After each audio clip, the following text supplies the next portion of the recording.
The year was 2017, and like every holiday season, I was sitting in a mall all decked up in my red and white Santa attire. The white bushy beard had made me sneeze thrice already. Kids were coming up to me with their highly imaginative Christmas lists and taking pictures with me. The parents gathered around and watched their kids with joy. This one toddler came, and I suppose it was his first time meeting or even seeing Santa Claus. As I took him on my lap, he stared at my big white beard and then peed himself out of fear. I felt an unnatural warmth running down my leg. I lifted the boy under the armpits, set him on his feet next to the chair, and stood up. He started crying, realizing that he had wet himself in front of Santa Claus. His blonde mom came and took him away.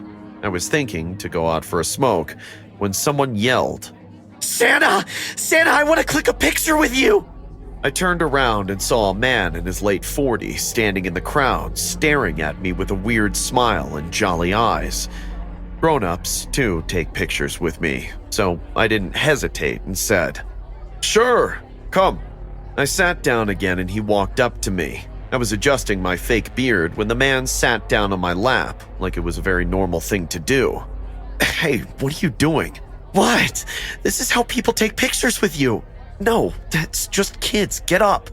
But surprisingly, he didn't get up and took out a Polaroid camera from his pocket and said, "Can you please look at the camera and smile for me, Santa?"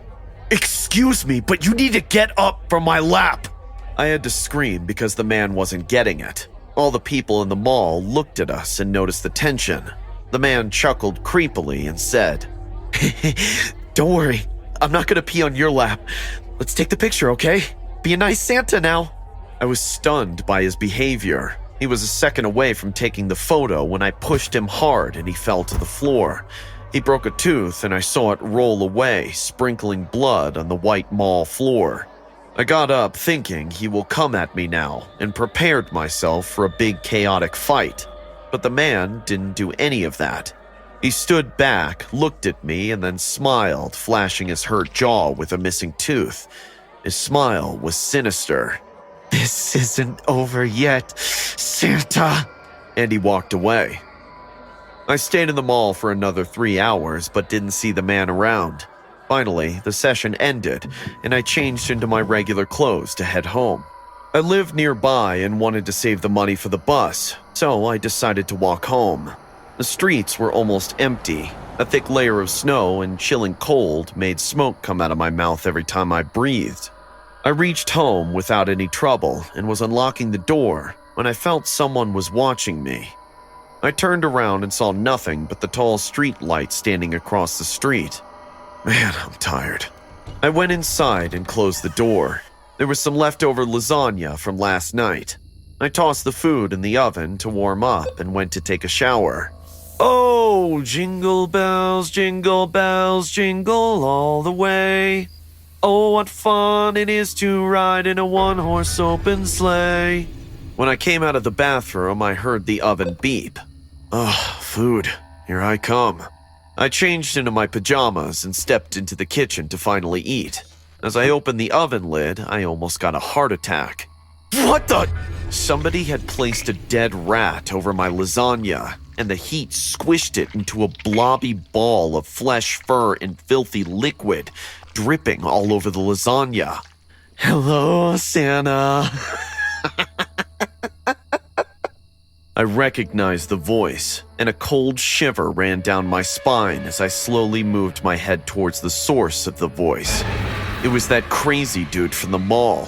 He smirked as our eyes met. He was standing in my house. I wanted to punch myself for not closing the main door. "Did you miss me? 'Cause I can tell you did. I missed you too, Santa. Take me in your lap, please." Saying this, he started dancing and singing the same song, which I was singing in the shower. "Oh, jingle bells, jingle all the way. Oh, what fun it is to ride in a one-horse open sleigh." Isn't that what you were singing? So, that means... Yep, I was watching you. You want to know a secret? Saying this, he licked his lips and added, I liked what I saw in there. I realized this man was a nutjob. I quickly went to grab the kitchen knife for my defense from this freak, but found it missing. Oh, are you looking for this? The freak already took the knife. What do you want? I already told you that before. I wanted to sit on your lap, but you pushed me. Do you have any idea how tough it is to get Santa's attention when you grow up? Do you? But I'm not the real Santa Claus, you know? Shut up! You're as real as me, and you'll take me onto your lap, and then I will curve this big forever smile on your face so we can take a picture to remember! He lunged at me with the knife, but I moved and he missed. His bobbing head hit the kitchen slab, and I heard a skull cracking sound. Even though he hit his head, he did not let out a single scream. Rather, got up with a huge bump on his forehead and began coming at me with the knife again. I quickly got into my room and locked the door. Get the hell away from my house or I'm calling the cops, psycho! Come on, just one picture. I wouldn't kill you. Just one picture, Santa. I'm dialing 911 now! Ah! Why can't you let me have my moment? It's Christmas! But I was done with his bullshit. I told the 911 operator about this home intrusion and waited for the cops to arrive. The man pleaded and banged and kicked on my door for the next 10 minutes. When he realized he can't get in, he stopped. Everything went silent. I slowly walked to the door and placed my ear on it to hear his footsteps. Did I get you, Santa? That's when I heard the cop siren in distance. Fine, I will leave. Hope I can get my picture next year. Merry Christmas. I sat on the floor. My heart was beating like a wild horse. His footsteps finally faded away. Though I reported this guy to the cops, he was never caught. I changed my address and definitely not taking up the dressing up Santa job this year. Hey guys, I hope you're enjoying the video. If so, please leave a like. And also, a small percentage of people that watch my videos are actually subscribed. If you want to support this channel and make this channel reach the 1 million mark, please consider subscribing. It's free and you can change your mind later. Enjoy. Have you ever heard the phrase, dreams always come true? What would you do if you lived that phrase in your own flesh? Or rather, what would you do if your dreams come true, but you only have nightmares? I will now tell you how, as a child, all my nightmares came true in one night, and if it wasn't for a stroke of luck and a lot of help, that nightmare would still be tormenting me every day until it took me with it. The nightmare started when I was just an 8-year-old girl. My parents were worried about me. I had a lot of sleep disorders and I was doing poorly in school because I was always tired. They didn't understand what was wrong with me, and I can't blame them. I never told them what I was going through. I was terrified of falling asleep. I used to stay awake as long as I could. At some point, my eyes would close and I would have to face my nightmares. They were always the same. I was at home, dressed in a Christmas sweater. I heard a noise in the dining room, and I went over to see if it was Santa Claus with my presents. When I get to the dining room, Santa has his back turned. Alerted by the noise I make, he turns around and looks at me. Something's wrong. His face. Santa is not my friend. Santa is a monster. Santa stares at me. I can't move. I can't do anything. And he knows it. Suddenly, he walks towards me with his hands raised, ready to catch me. Everything goes black, but I feel strong pain in my head. Suddenly, full of sweat and in tears, I woke up. That horrendous dream tormented me for years and years, until one day when I had already turned 14, I decided to abandon my dreams and enter my house on Christmas. Meg, are you sure you don't want to go to your uncle's house with us? No, Dad, I'm fine. I'm just really sleepy. I feel like I can sleep today if I stay. I lied. I just didn't want to go to my uncle's house. I don't know why, but I always try to avoid him. okay? Are you sure? Your uncle always asks for you. Since your aunt passed away, he doesn't see you. You must go sooner or later. Of course, Dad. I will. I just feel like I can rest. I feel so bad. Okay. Well, if you regret it, just call us and we'll come for you immediately. We are only a few kilometers away.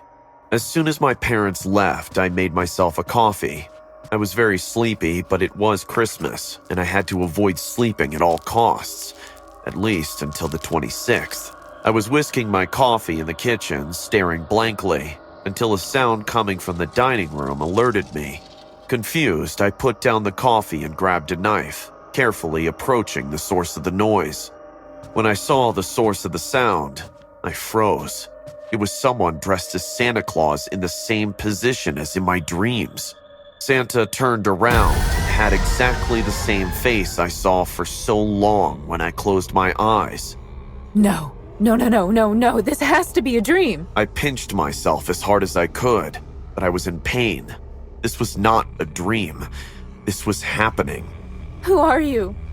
What do you want? Why are you chasing me? Why are you doing this to me? No! Get away from me!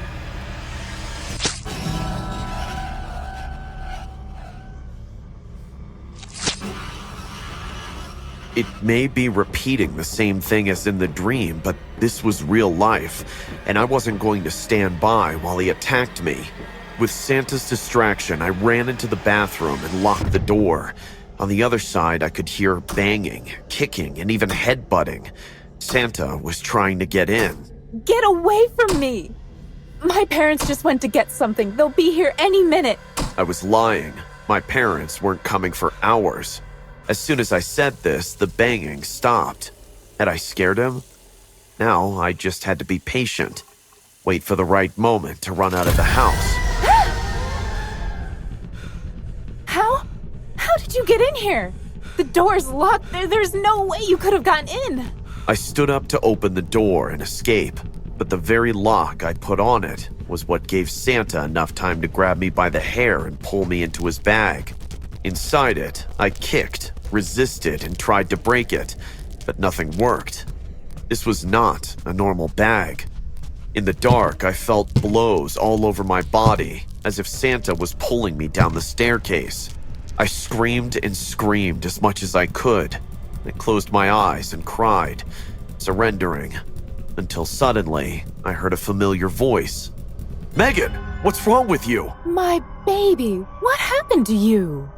I opened my eyes again, and there was no Santa near me. I wasn't even in the bag. "Megan, are you okay? Are you hurt?" Dad, Mom, where's Santa? He was carrying me down the stairs. Santa? Sweetheart, you were alone. We both saw you falling down the stairs by yourself. We came back because we forgot the presents for your cousins. When we arrived, we saw you falling down the stairs alone. There's nobody here. Meg, we're your parents. Trust us. There's something you're not telling us. Fortunately, I had been unharmed by the fall. My mother helped me up and escorted me to the kitchen table, while my father made me tea. It was hard, but I told them everything. After that, I went to a lot of psychologists and also told them about my dreams. After many years and some hypnosis therapy sessions, I discovered that just as I was hiding things from my parents, my brain was hiding things from me. With the psychologist in front of me, I had Santa's dream again. But this time, it was not a dream. It was a memory. I was only 8 years old. I heard Santa Claus in the dining room, so I went to spy on him dropping off presents. I found Santa, but when I saw his face, I realized it wasn't Santa. It was my uncle in disguise. He wasn't dropping off presents. He was choking my aunt, who was on the floor crying. I screamed, terrified, not understanding what was happening. This alerted my uncle, who turned around and looked at me. "What are you doing?" Santa? What's going on? I don't understand you. Furious and clearly under the effects of some heavy drug, my uncle walked quickly towards me and without my reacting, threw me against the wall and hit my head. When they woke me up the next day, my parents thought I had fallen. I didn't remember anything. When I talked to my parents about it, they both went to confront my uncle. My father fought with him, and in the middle of the fight, my cousins were almost my age. They burst into tears and asked us for help, yelling at us that not only did my uncle beat them, but they had witnessed how he killed my aunt a year after that Christmas.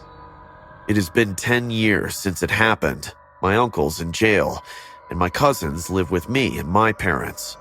With a lot of time and therapy, I stopped dreaming about Santa and started to enjoy Christmas.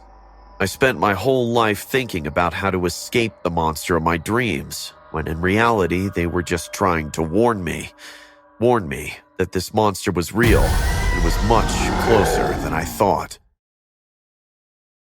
Who doesn't enjoy Christmas? It's a time of holidays, family, love, and gifts. It would be a shame if a traumatic event marred the joy of those days, wouldn't it? I used to love Christmas, like any other child who likes gifts. But what excited me wasn't really the things I received, but the one who gave them, Santa Claus.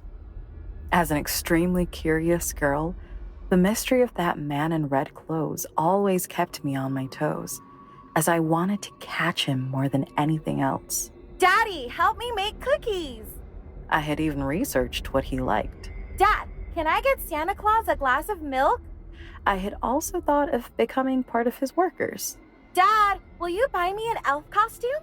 And on this occasion, I wanted to go one step further. Daddy, can we buy a night camera? No, Alicia.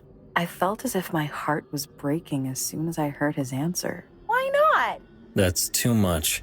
But I want to see Santa. You can't, little one. It's invisible. If he was, I'd already know at this point. Okay, I'll tell you the truth. My dad finally turned to me and said, He's so fast, you couldn't see him. I just looked at him in annoyance. Can I at least stay awake? I want to check it out. No, honey, you know you have to sleep. Please, make an exception for... I said no. Go to sleep. Even though I didn't want to, I went to my room to follow my dad's orders. There was my little sister, Lori, who was already asleep. It seemed to be very easy for her, but it was really hard for me. In fact, I had to convince myself I would have many other opportunities. When I woke up, it was already dawn. I tried to fall asleep again, but I couldn't, so I quietly got up, left my room, and went downstairs to the kitchen. There, under the Christmas tree, were several presents, but I wasn't really excited. In fact, I was completely disappointed, since the cookies I had made and the milk I had served were still on the table by the tree. Didn't you like what I prepared? Without thinking much, I grabbed the cookies and ate them one by one. But before I could drink the milk, I heard a noise. I wasn't able to see much, but between the curtains, I watched as something red moved outside. Oh my God! I quickly ran to the door and opened it. There, near the walls that separated our house from the condominium, something was walking. Even though I wasn't wearing anything warm and my shoes weren't the best under the circumstances, I ran outside. Santa! Santa! I saw the... What was walking was neither a man nor a woman, or at least it didn't look like it. It was some kind of humanoid figure whose legs were spindly. In fact, it looked like a skeleton. A shiver ran down my spine as the seconds ticked by. That thing walked like a spider with missing legs would, since it wobbled as it moved. It was repulsive to watch. Slowly, trying not to make a sound, I started to back away, but suddenly, the spider went still. Cookies. From one moment to another, that thing had turned its head. His 4 yellow eyes were staring at me. Eat. This time, instead of wobbling, he started hopping to get closer to me. Cookies. Eat. Santa. When I saw how the hat he was wearing fell to the ground, I reacted and started running towards the forest. For a moment, it had seemed like a much better idea to get that creature away from my home, but it was hard to run. Eat. Since the monster seemed to be very close to me, I grabbed a rock as soon as I found one, turned around and threw it at him. The rock had landed right on one of his legs, which bent to the other side. It seemed to be quite painful, so I didn't wait any longer and ran out of there. I wanted to get home as soon as I could, but it was so cold, my nose and throat were starting to hurt, so I stopped and lay down on a tree.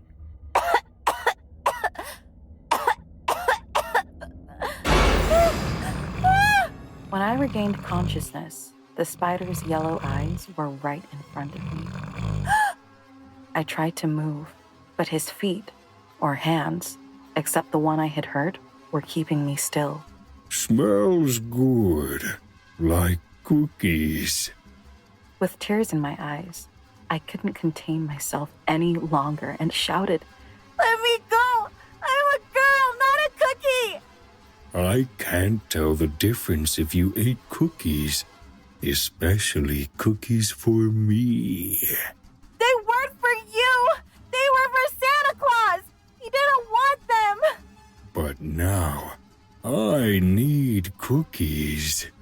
In that instant, I realized who I had been looking for all that time was right in front of me. Why are you a monster? You always expect something different. A human couldn't do what I do. Suddenly, he started to bring his mouth closer to my right arm. You wouldn't hurt a child. But you hurt me.